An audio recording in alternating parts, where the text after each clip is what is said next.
Today we're going to be talking about soft skills. Hi, I'm Dr. Lenore Foster here again with New Teacher Notes, and we're going to talk about the importance of incorporating soft skills into your classroom. Now, soft skills are things that you are not necessarily in the curriculum. You don't see the standards for this. However, it is the glue that actually helps to create the learning environment within your classroom. It actually is the vehicle in which your students are able to maximize their learning. And so because of that, you do want to spend quality time considering certain soft skills that you want to teach your students. And so today I'm going to share with you the 16 habits of mind. Now I'm going to be very open with you. There are many soft skills out there that you can incorporate. They have different names. Most of them are basically saying the same thing, but they have the same meaning or the same ending or the outcome. But 16 Habits of Mind is a wonderful resource that was created by the ASCD to really help you to create the best learning environment for your students. Now, I'm not going to go into the specifics because that means a whole kit and caboodle presentation. And by the way, I am an international Habits of Mind presenter. So if you would like me to come to your school or come to your district and share this information with you, I will probably need about 90 minutes or more, or the entire workshop to present all of the ins and outs of incorporating the 16 Habits of Mind into your classroom or into your school or into your school district. But today I want to really focus in on some basics that you need to know about the 16 Habits of Mind and how to use them. So at the end of the video, you will see a copy of the 16 Habits of Mind, and that includes just teaching students about the importance of being persistent, about communicating with clarity and precision, about thinking outside of the box, responding with wonderment and awe. Because when you're in that frame of mind, you're actually opening yourself up to other possibilities and additional learning. You're also, just taking the time to find humor in the things that you're experiencing. Okay, so all of these things, and there are more, but all of these things are incorporating the 16 Habits of Mind, which are skills that your students can take outside of your classroom. This is the best part. Can take outside of your classroom and apply in another classroom and apply at home. And when they start their career, can apply toward their career as they're building relationships with other people. And that's what you're working toward. You're not just pumping these students full of information from a textbook or from a website, but you're also teaching these students, this is how you can learn. This is how you facilitate learning even outside of the classroom, just to become the best possible person that you can become.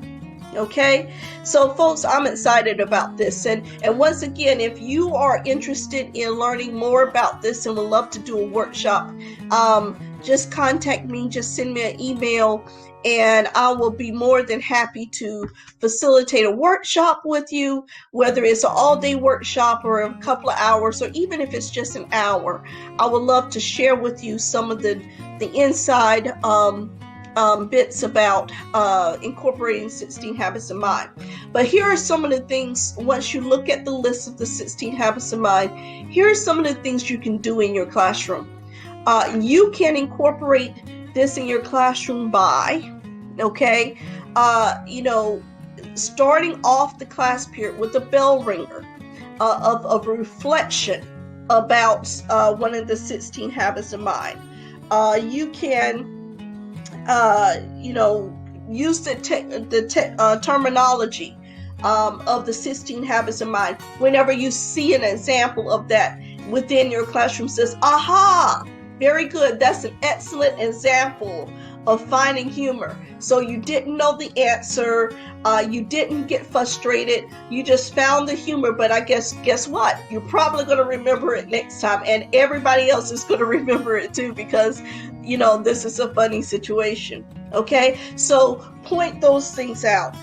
You can have the students to use their own self-reflection. You can redirect students whenever they get to a point in their learning. You give them an assignment, you give them a project to work on, they're working within groups, and they get stuck. And they call you over and they want you to just give them the answer so they can zoom on. But no, this is not what it's meant to be. So what you can do is redirect them. Says, this seems like a great opportunity for you to pose questions. What do you need to know? Where will you be able to find that information? Who will be most helpful in helping you to find that information? This is an excellent opportunity for you to pose questions. Okay? So when you are actively incorporating these 16 habits of mind within your classroom, you're introducing them to your students, you're discussing it in class, you are finding examples in class, you are reinforcing positive behavior by using these terms of 16 habits of mind. When you are redirecting students to get back on track, you're using this terminology, then this is how you can actually, as you are teaching the curriculum, you are incorporating these soft skills. Folks, let me tell you, new teachers, this is not a waste of your time. Initially, when people hear about this, they're like, oh, I don't have time for that. I have all of these things that I need to take care of, all of these things that I do have to teach. They're going to be tested on this at the end of the year. Folks, this is not wasting your time. You're actually helping yourself. As a teacher, you are helping your students to become self-efficient, okay? You're building their self-efficacy so that they know where they are in the process. They are not going to get as frustrated and, go straight to you each and every time they run into a bump in the road of their learning. They're going to be more reflective. They're going to help each other to say, listen, this is a great case of being persistent. So we're doing the right thing. We just have to keep doing the right thing, just as an example. Okay, so I want you all to take a look at the 16 habits of mind that's included at the end of this video. I want you to think about how you can incorporate this into your classroom. And let me take this time and say this. Now, new teachers, if you feel a little overwhelmed, like 16 habits of mind, that's a lot to cover. That's okay. Take one or two. Set a goal for yourself. Set a goal for yourself at the beginning of the school year. It says, you know what? In my classroom, I'm teaching health. I'm teaching biology. I'm teaching mathematics or whatnot. Take 2 or 3 habits of mind that are very, very easy to incorporate into your subject area and focus in on those. You don't have to focus in on all 16.